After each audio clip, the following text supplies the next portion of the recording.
podcast. And it's just going to be audio only as well. That's how I do sweet. it. All I right, I'll kind go of ahead. assumed so, but didn't ask. Yeah, that's just what I do. It does go to YouTube, but I don't do anything with YouTube right now, so I Okay. don't know if I ever will. Who knows? Sounds good. All right. Hey everybody, welcome to episode 60 of the Snake in the Draft podcast. I'm your host, Jacob Vines. You can find me on Twitter at jsnake_DFF.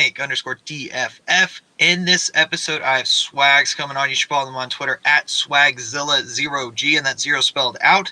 Today we're going to be talking about some Superflex Dynasty offseason strategy and answering your questions that were put in on Twitter. So what's up, Swags? How are you? How in the hell are you, Jacob? Thanks a lot for having me back on, man. Excited to be here. Yeah, you were on episode 50, and then you'll be peppered in over the next forever, just with this being Superflex City, which if you aren't subscribed there, you should definitely be tuning in over there. And even, you have Rookie Fever that you do as well, so you're all over the place. I love it, man. See you at episode 70 then, right?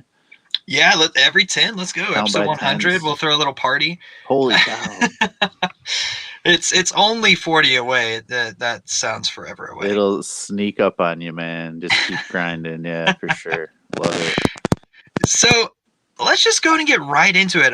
This is going to be about a 45-50 minute episode. We're just going to talk as long as we want. So we talked a little bit about off-season strategy back in maybe August, September related to Dynasty. But, I just want to start with, because a lot of people with the Super Bowl coming up this Sunday are going to really start coming back into Dynasty and wanting to, evaluate their team, see where they're at, and start looking at potential free agents they want to trade for and all of that. So how do you evaluate your teams and compare them to the rest of the league to see maybe if you want to punt another year potentially, or if you want to, go hard for contending? Yeah, man, that's a tough one.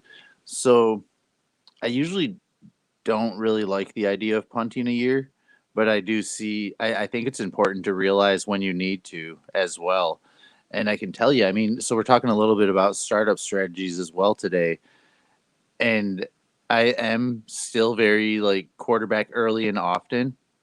But I can tell you, even with that strong strategy and having that mindset for a while now, I still have teams that I go in and I'm like, dude, I remember when I was bragging about having like 6 starting quarterbacks on this team not even a year ago. And now I have 2.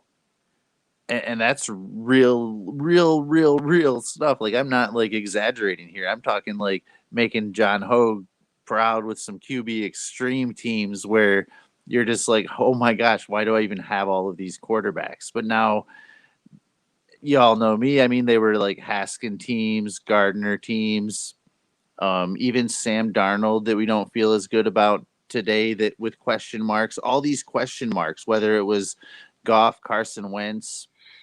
So, I mean, this year, I think one thing that changed, and this is also like, it's a really hard time to really have a gauge on all the quarterbacks in this carousel in 2021.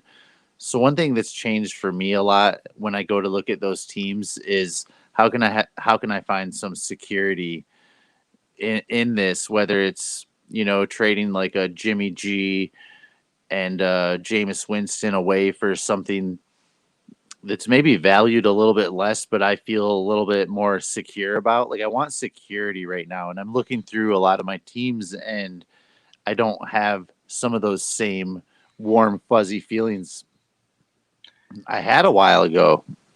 And yeah, it's tough, man. I'm with you. There was a league that I drafted.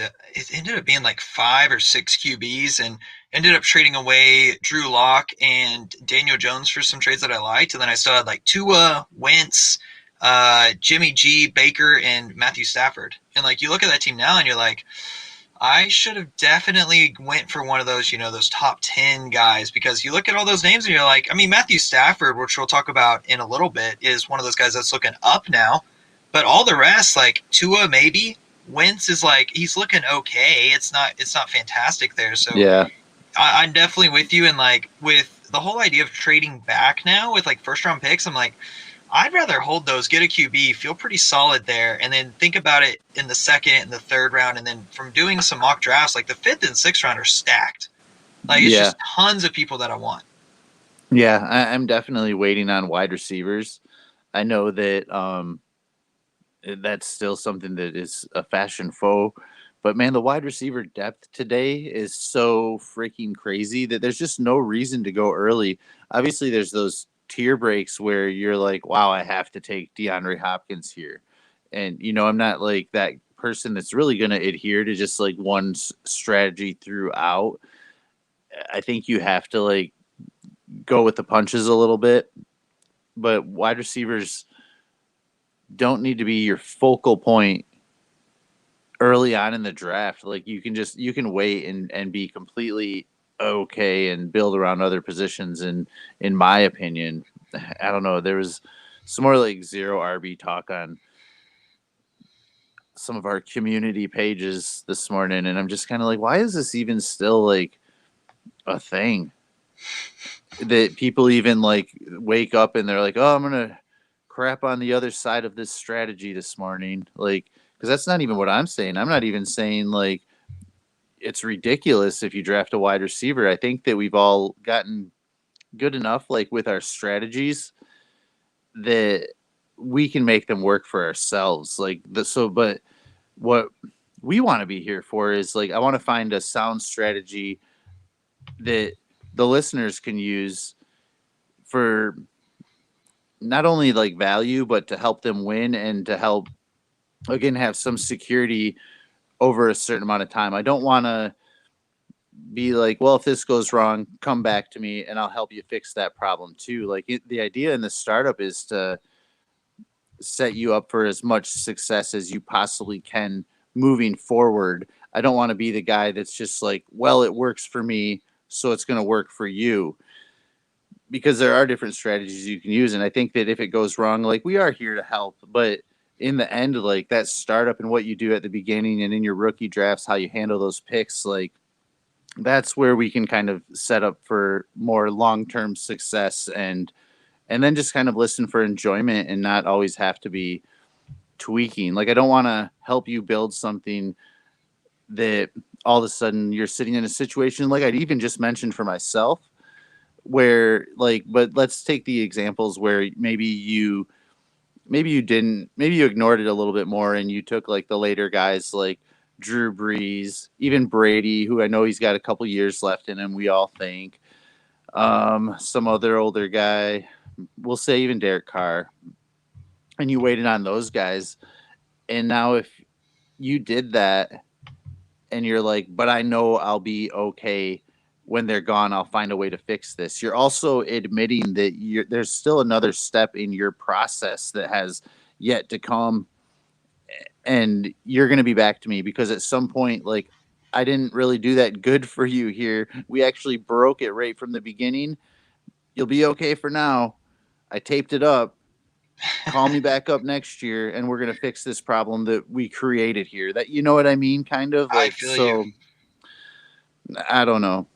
It's like people say, build a strong foundation, which, part of that is from talking with different people, hitting on at least one of 2 or 3 rookie picks. And if you can do that, you're going to be okay. And just trying to honestly, like, not evaluate, like, think that you know more than you do, because that's really screwed me multiple times with being like, oh yeah, I know this is going to be a thing, and then Yep. and then it's not a thing. Like Clyde Edwards-Helaire, RB1 rookie last year, that was something everybody's like, it's gonna happen, and then realizing that we know a lot less than we think we know. So yeah, I like that a lot. And actually, with you talking about zero RB, I had a mock draft with Marvin Eloquin, who's at FF Marvin E. We had a 12-team Superflex mock draft, and I hope you can see it okay. But Yeah, I'm I'm looking at it. curious where you would go different with the draft. I think the second round pick you may go different. So the first round pick, 1.06, I went to Deshaun Watson. Then coming back around, the best players available in my opinion were, I drafted DK Metcalf there. That pick is a weird one. Honestly, I would have preferred to potentially trade back or think longer than just a minute and a half on it. But it was DK Metcalf was there, AJ Brown, Nick Chubb, Joe Burrow, J.K. Dobbins, Matthew Stafford, even Justin Jefferson was around as well, Cam Akers. Is there like, would you go with one of those running backs at that point in the second, like a Cam Akers or Nick Chubb? I would probably have taken Nick Chubb there Okay. for sure. I'm trying to look at some of the other guys too. Um, I do understand it though, and I like DK. This is such an interesting draft, like It's weird, man. It was where weird. Matt Stafford went here, and then you don't have another quarterback taken till Aaron Rodgers.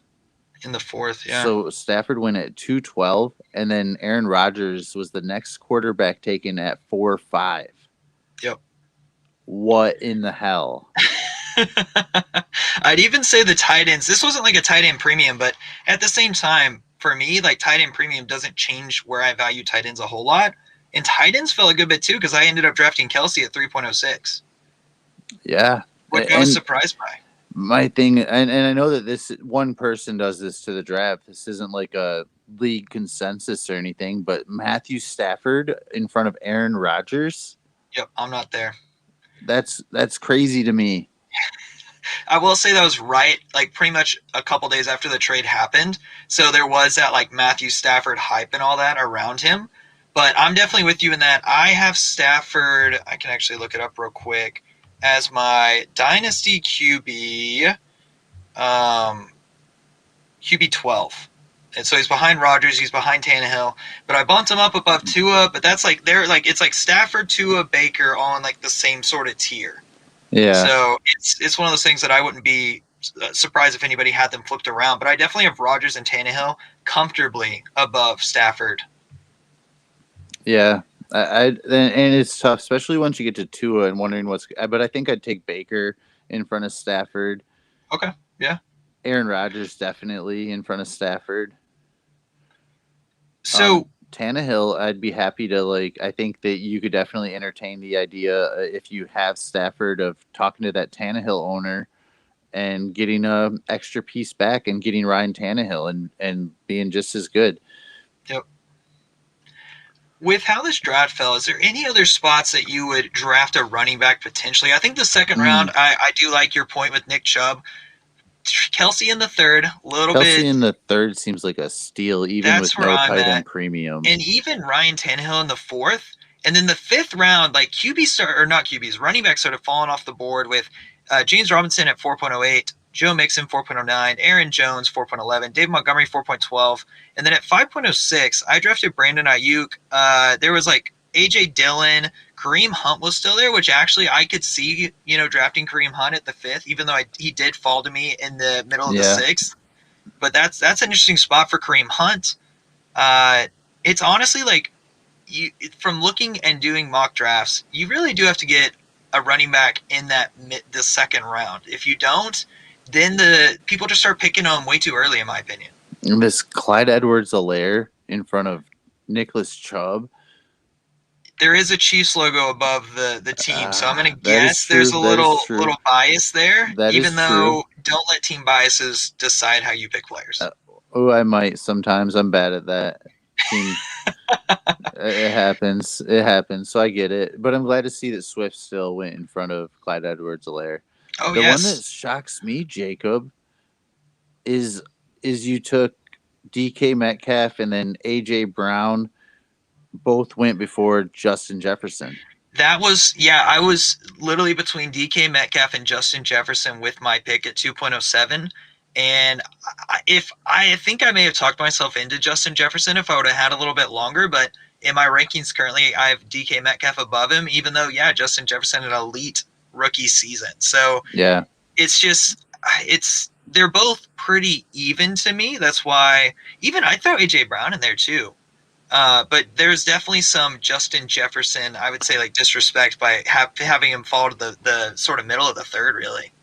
I have a lot of trouble ranking Justin Jefferson, AJ Brown, and DK Metcalf. I have a team with all three of them on it somehow. And that's awesome. and it's almost like I have decent amount of wide receiver depth to where I feel like moving one of those three players just because of their value. And then I'm like, well, which one? And for me, I have Justin Jefferson ahead of AJ Brown and DK Metcalf. Okay. And then it gets tough for me though after that. Yeah. I, I don't know, man. I don't even want to move them. I honestly, I would just keep them. That's where, like, those type of guys, like, I think you could get the most. Well, honestly, it depends how people perceive them. Because if someone, would you move Justin Jefferson for Devontae Adams straight up? Because some people do like Justin Jefferson as the wide receiver one.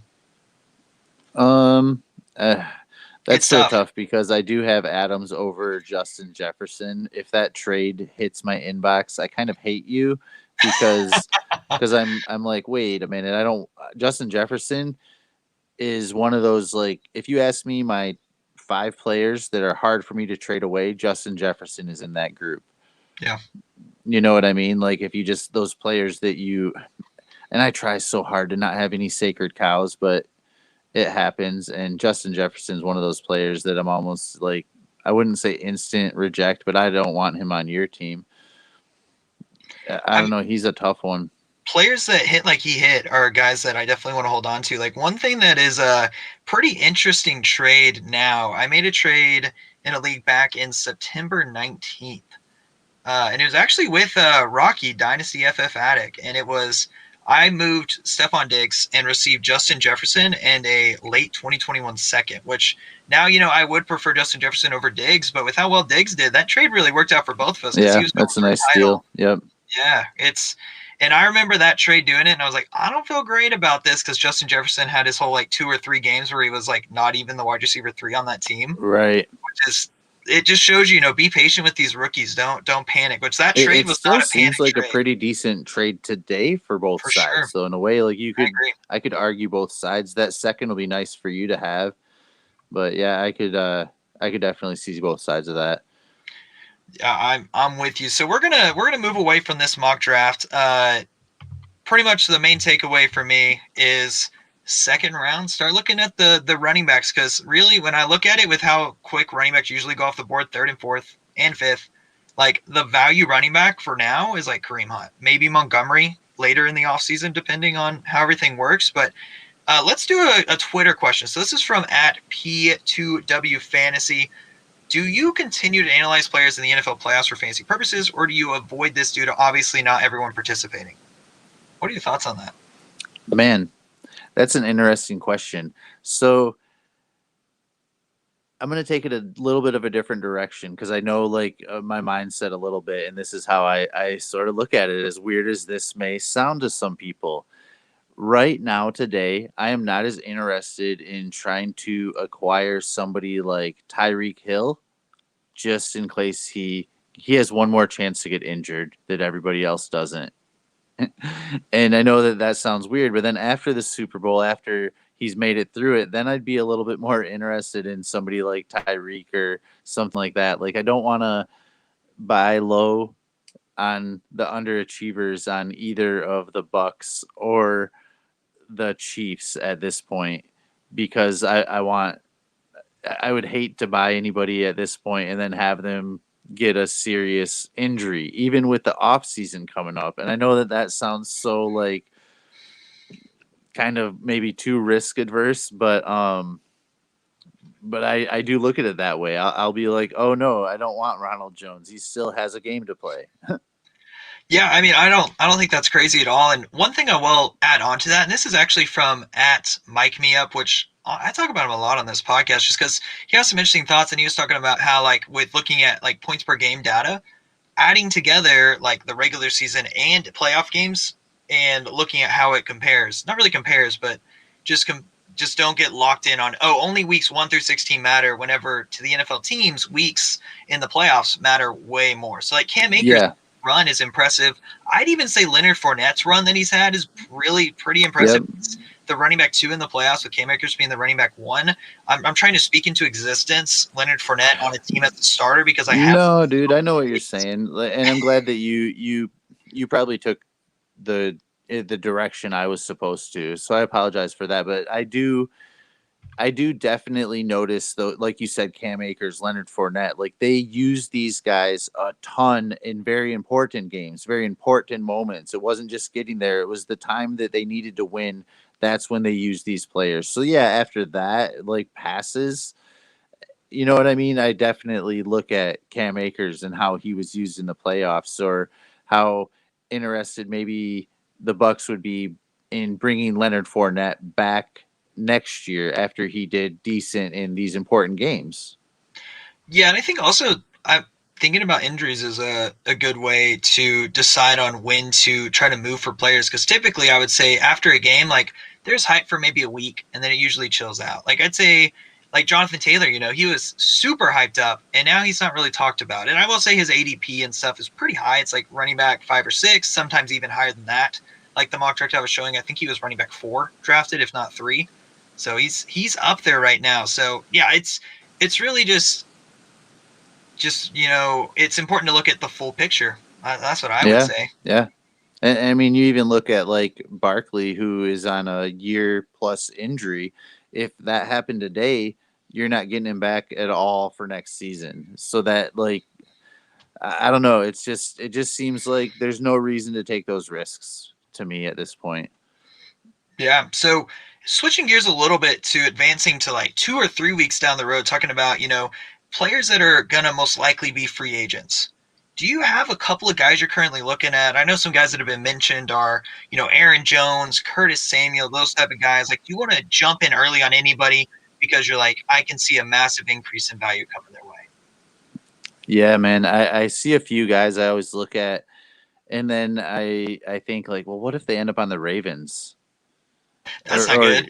you know what I mean? Like a situation that helps an NFL team but doesn't help us much in fantasy. One player that I seem to search for that kind of fits the bill is Corey Davis. But then I'm always like, I back off from even making offers at this point, because what if I just end up not liking the situations? There's surely like some good ones to be found out there as well, though, that could increase the production or value or make people think highly of it. But man, I get a little bit worried. And it's even just like we talked about with the startup draft strategy. There's so many wide receivers. I don't need to be too invested in any single one. So where there's one, I can find another one, or I can always wait for those situations to fall and see how I feel about them versus consensus. And I'm probably going over or after the wide receivers that you want the least. Yeah, that's a good call. I will say for myself, this is more a last year thing. I found the best luck with just sort of going cheap after quarterbacks I expected to get a starting gig. Like, the Teddy Yeah. Bridgewaters, Tom Brady, guys like that. And I think even going into this offseason, like Big Ben and Tom Brady, for the first at least 4 or 5 weeks, they're going to be cheaper than they will be at the start of the season. And Drew Brees, I am almost certain he's going to retire, so I'm not trying to get him. But I mean, I guess if you could move a 4th round pick for him, maybe. I don't know. Yeah. I would actually rather move a 4th round pick for Dwayne Haskins than I would Drew Brees, which I did in one league, and we'll see what happens. That was before he was traded Yeah. or You got Haskins picked up. for a fourth. I don't hate that at all, dude. I would do Yeah, that for sure. But yeah, I agree with you on like those other guys too. And I mean, even this year would be a good year, I think, to go get Goff and Wentz, because yes, of the value that they've lost. And um, I'm comfortable making that move. Like for me, I don't know. It's so hard to avoid this conversation. So I feel like I've talked about it on every show that I've been on. But to me, it's one of those situations where, and I'm going to be a broken record. So if anybody's following me over to this show, which I mean, hopefully you already listened to Snake in the Draft anyway, but to me, it's one of those situations where, like, think about if Dan Campbell had just been talking crap about Stafford all week and was just like, we need somebody younger that's not so beat up, hasn't had back problems the last 2 years. Like, we just kind of need to start building this team like with a little bit more durability. And we all know Stafford's been great, but because of his playing style, he's beat to hell. And then the trade happens, like, and just what that perception that the coach put on Jared Goff is where I'm going with this, and how Sean McVay handled that situation. Like, how would our public perception be of that? And I know that's a huge what if, and that did not happen, but Matt Stafford now will be 33 going into the season in a new situation, and he has more value than he's had all year. I don't know. To me, I think it's just irresponsible of us. And I think that, like, kind of, I don't know, like, people were nicer to Nick Foles last offseason than they're being to Jared Goff today. That yeah, and I think the main reason that people will give is because they think Sean McVay made Jared Goff, which I don't think it's a ridiculous statement. But then again, some people are putting him, back in, QB 20 range or something like that. Like I'd rather have Jared Goff than Daniel Jones and Drew Lock right now, Yeah. very comfortably. And Or, I think you you know can what? move, I'll yeah, take Goff over Teddy Bridgewater. 100. Yes, 100%. I think you could move Goff, or you could move Daniel Jones for Goff in a second right now. Yeah. Yeah, probably. And so we were gonna, with that trade and everything, there is a question about with the move. Do you feel like, Swift and Hawkinson is it better or worse for them, or is it really just it doesn't matter? And this is from @generallyaware on Twitter. For the consensus on Hawkinson. Just like, how do we feel about Swift and Hawkinson going into next year with it being Jared Goff and potentially? I mean, people have speculated, oh, maybe they'll move Goff again, or are they going like full rebuild, retool? Like, how are you feeling about Swift and Hawk going into 2021? Yeah, man. I mean, so I feel really good about Swift to start with that. I think that's one thing that they said when hiring the coaching staff, that they wanted to put an emphasis on somebody that was going to use Swift properly and get him the ball in the right spaces. So I feel really good about Swift, just the fact that the team and management there, that's important to them. They've made that very clear. And then Hawkinson, I feel pretty good about too. I think the tight end's going to be targeted. I think Hawkinson's just one of those talents they're not going to be able to avoid. And we have to remember too, like, this team's not done. We could draft somebody with that 7th overall. A lot of wide receivers to draft this year. Free agents. At this point, we would need to make some cuts to be able to even tag Galladay, which is kind of concerning. But man, maybe Corey Davis comes to Detroit, something like that. But this team's not done, so we're gonna have more wide receivers to take away. I think Goff's going to be just fine, honestly. I think we're being too hard on the guys. Is Stafford better than Goff? Yes, I think he absolutely is. But Goff, I think, has enough NFL experience to still get the ball to our wide receivers. And I mean, he's been fine with Robert Woods and Cooper Kupp, and I don't think that it's going to be one of those things like where Detroit is going to be trying to regress moving forward. We're still going to be trying to play and compete while we get better, younger, build for the future. The challenging part here though is, even if we draft a quarterback at 107 and you think Goff is going to maintain that job through the year, Goff instantly loses value the day we draft a quarterback. But if we don't, he instantly gains value the day we don't draft a quarterback. So the question is more about Swift and Hawkinson. I think they're going to be fine. And then with Goff, if he's not with Detroit, because it kind of alluded to that a little bit, he's going to be with another team. He's going to be a starter in the NFL. Like, I'm not too worried about Goff. I'm all about going out and getting some. Yeah, and it goes sort of, it's like a weird reverse landing spot thing in that, oh, the quarterback changed and now we're going to fade these players because we already faded them before, and let's try to fade them again just because, oh, they changed quarterback. That's, like people faded Swift and they faded him because of landing spot, and then he ended up showing out towards the end of the year. Hawkinson, he already showed that he can be a pretty consistent tight end in the league. So I'm with you. I'm not trying to fade any of these guys. I think like I have Swift as my RB6, Hawkinson at my tight end 4 right now, and I don't see a reason to move him down just based off what we've seen from him, the talent that people have. Kelsey, Kittle, Waller. Yep, that's where I'm at. Yeah, and it's one of those things where Waller is really that discount tight end for me right now. Just where he usually goes in startups is about, he should be closer to Kittle than he actually is. Did he go? I didn't notice. Was he off that board in your? Let me pull that up real quick. I think that he went in the like a half a round later because people were starting to be like, oh, I want a good solid tight end. So it was Kelsey 3.06, Kittle 3.07, and then Darren Waller at 4.04. So that was about half a round after both of Hmm. them. And then I think Hawk was even after that by a good bit. Honestly, no, it was only 3 picks. And then Okay. Mark Andrews actually didn't go until he went 4 picks after TJ Hawkinson. So they were all pretty staggered, but Yeah. the draft is definitely it was a little funky with, like you mentioned, the QBs and even the tight ends going late and people going very running back heavy, which makes sense with it not being super deep right now. Like, I don't know, like, okay, let's go off script. How are you feeling about Josh Jacobs? Potential suspension starting the year next year. Like, I'm not in love with him right now, and the potential of them getting a decent running back in free agency as well. Yeah. I don't know. I think Josh Jacobs has done pretty good in the NFL. Yeah.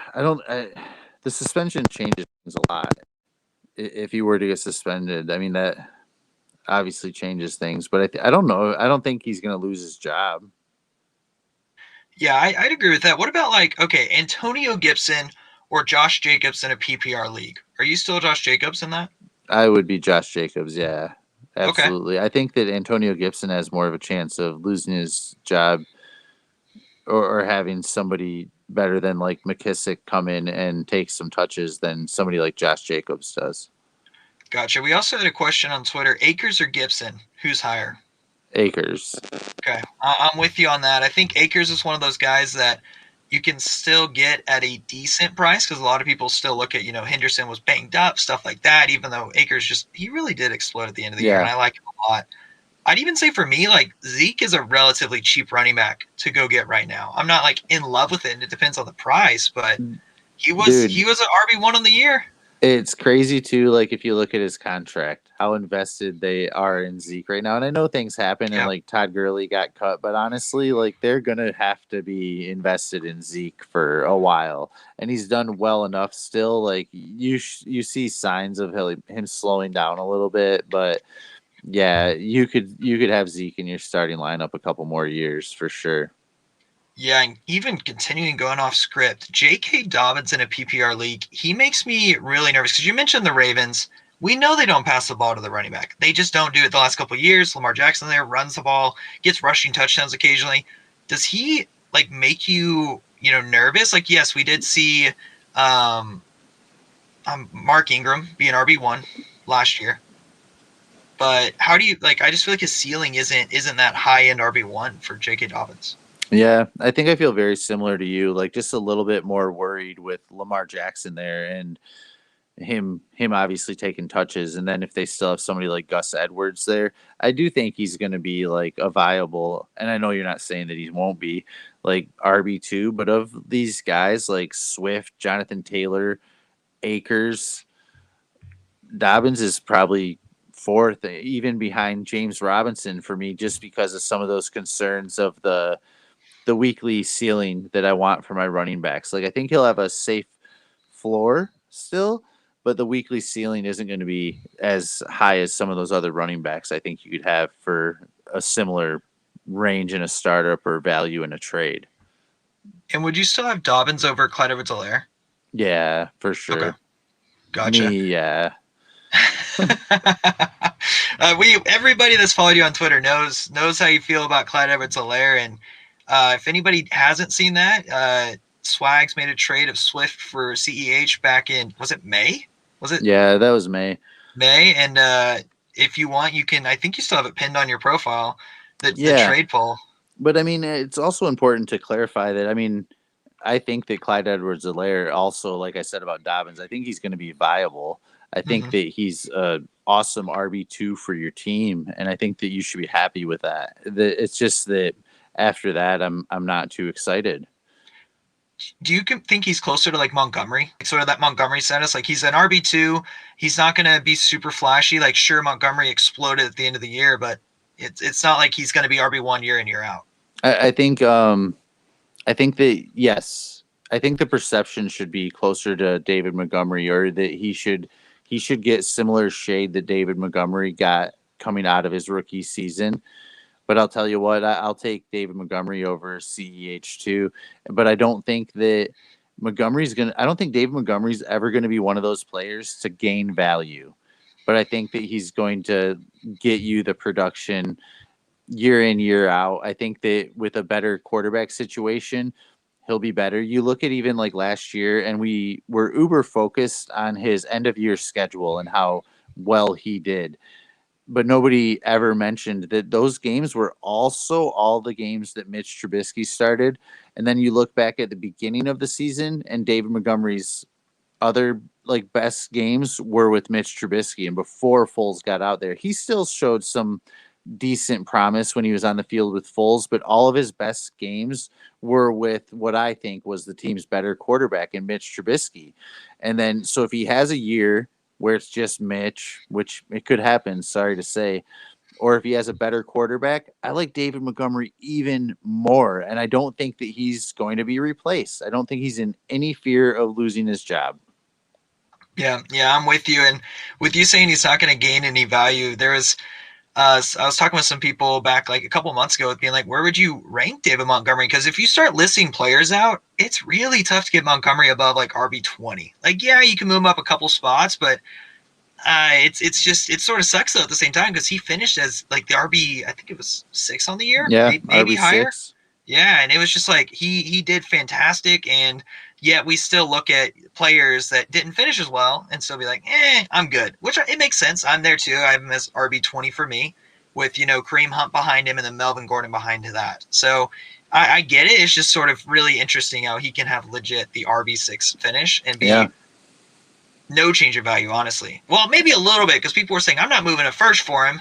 And then now I think people may think about a very late first if they get a running back. Absolute buy for me. Like, go send like Miles Sanders to the David Montgomery owner and get David Montgomery plus and have the guy with the more points in your lineup all year long.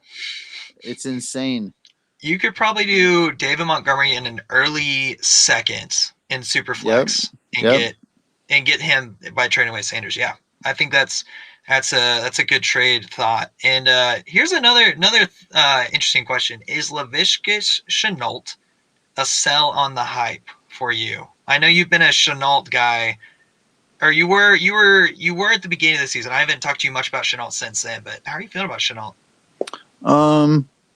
I mean, yeah, I guess I would, if I could like package him with another wide receiver and upgrade on the hype to somebody that I feel like has already done it, or if I can get like Shenault and I don't know, what do I have to add to Shenault to get to like Ayuk or something like that? But after that, if I don't know, I'm upgrading, and Ayuk's not the only play I would make. But if I don't feel like I'm upgrading immediately this year, I think I'd rather just kind of wait and see what happens, because I do like Shenault, and I think that Shenault and Shark are both going to be in better situations. Yeah, I think you could do like Shenault and Landry for Ayuk, or even I think you could really do Shenault and Landry for like Mike Evans even. I don't know how much you feel about that one because Evans is I don't mind getting it, that close to that age apex type of thing. But then again, Godwin could be gone. I don't know. I think I'd rather go for Keenan Allen. That's a great point. Keenan Allen, I did not realize how good he was on a point per game basis. Yeah. Which he was fantastic. And it's really the only reason that people don't realize it, including myself, is that he didn't play that many games. Even though I'm looking it up. He missed 2, right? Yeah, he missed 2. One that, and he even had a game where he like hardly played because I started him in Scott Fishbowl and got beat at the end of the season there. Yeah, yeah. He was wide receiver 7 on the year in points per game with just Adams, Hill, Diggs, Ridley, Hopkins, and Brown ahead of him. Yeah. So, and Will Fuller was wide receiver 8. Wow. Yeah, because he's somebody I was looking at because Keenan Allen, of how he's so undervalued, like even compared to the players in his same age group, he's so undervalued for what he's done year in, year out. But then you just said that list.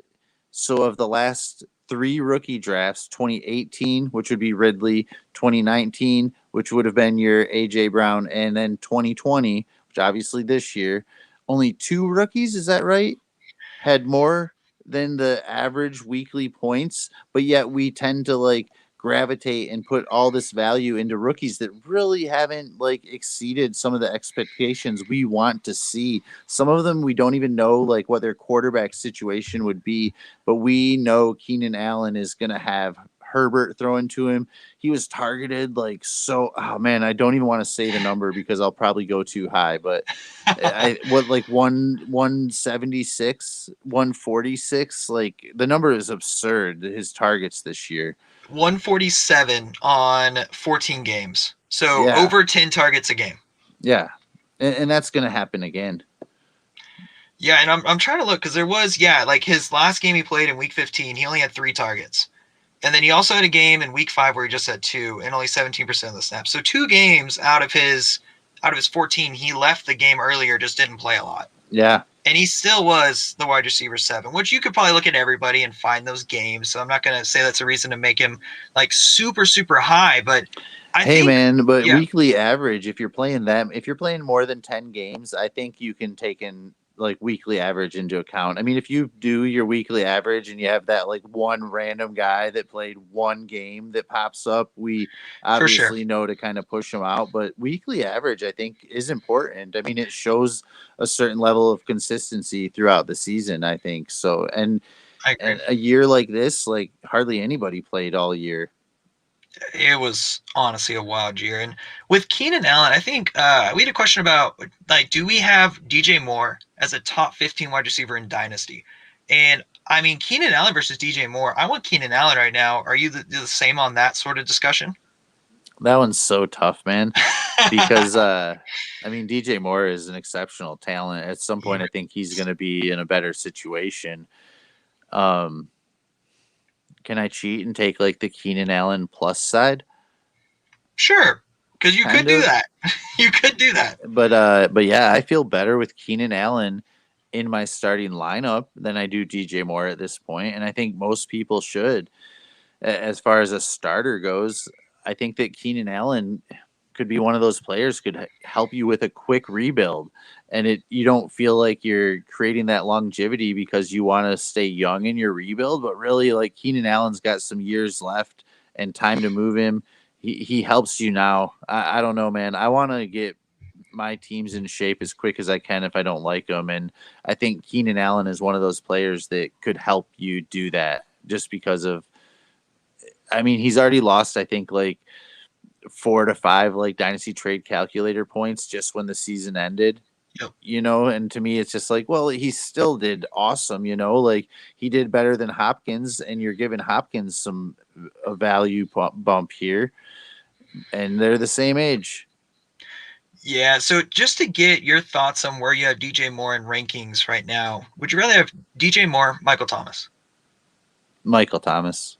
Moore, or Godwin? More.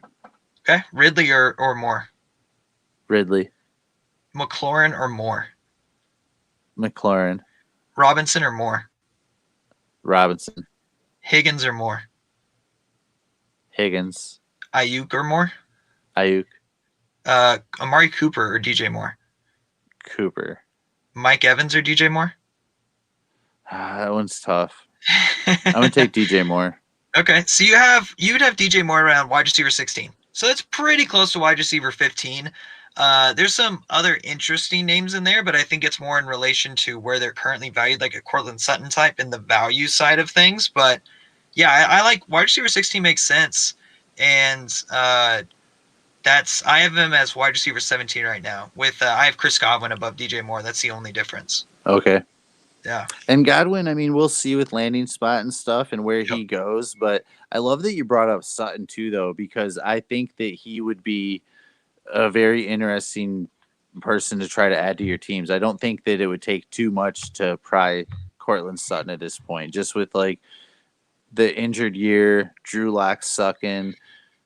I don't know. I'd be interested in going out after Sutton. I think like 2019, 125 targets, something like that. I don't think he played the whole entire season either, but That's one move. I'd like to try to find a way to pivot to more Cortland Sutton on my teams.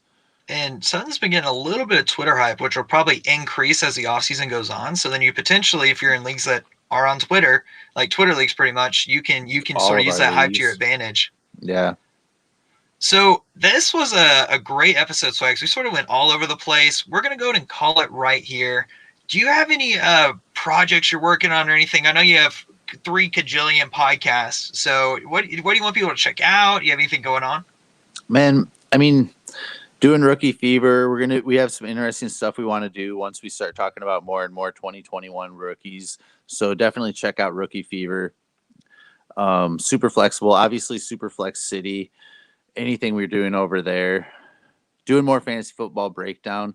Like my head and my all of my like pride like is going into like just trying to figure out a way to like get my points across on like how I feel about value and how absurd it's gotten. So I focus a little bit on like the variance of value, and I've thought about like trying to even get it on paper a little bit differently. But I've done 2 of those now, and I'll be completely honest with you, like they're just not like where I want them to be yet, and I don't feel like I'm getting my process out exactly right. And I'm not even trying to like pump attention to it so much, but that's kind of what my focus on is, just trying to look at value a different way and figuring out why value happens sometimes and why it is the way it is, and not just like what is value, because we can all figure out value so easily, but just I don't know, just looking at things a little bit differently, and probably put too much focus on that. It obsesses me in my showers and every moment where I should be thinking about different stuff. Like, so I'm just trying to like, that's kind of maybe too much of my focus right now, is just trying to get people to look at value a little bit differently, and to realize like how important like you are and your value and how you value things, and in life and in like fantasy and everything. Just like don't be afraid to say your own value. Like don't worry about being judged or feeling like a part of a group. Just I don't know, and it's so hard for all of us sometimes, because I think we all get caught up on it. But I'm just trying to find a different way to like explain what your brain actually does to you throughout like herd mentality in a Yeah. positive way. Yeah. And I that's like the that. catch, man, because you have to try to do it in a positive way.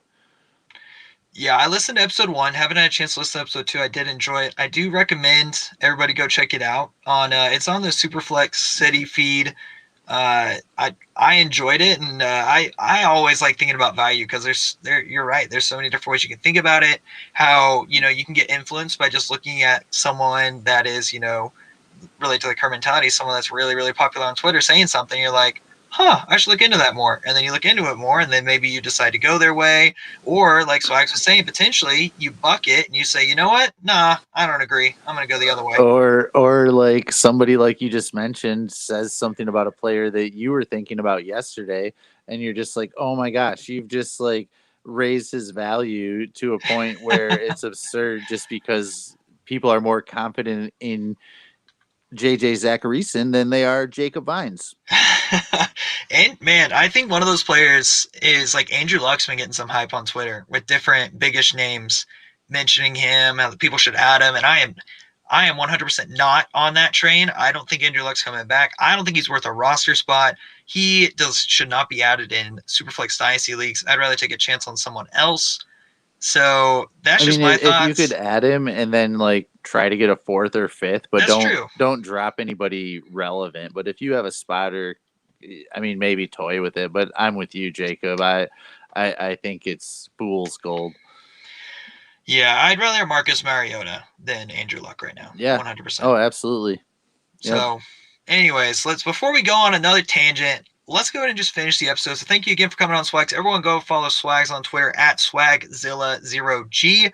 Also, thanks for your support, and make sure to subscribe, rate, and review to the Snake in the Draft podcast wherever you listen to podcasts. Thank you all for tuning in. Let's be snakes this offseason. Nice. Thank you, Jacob. Always a pleasure.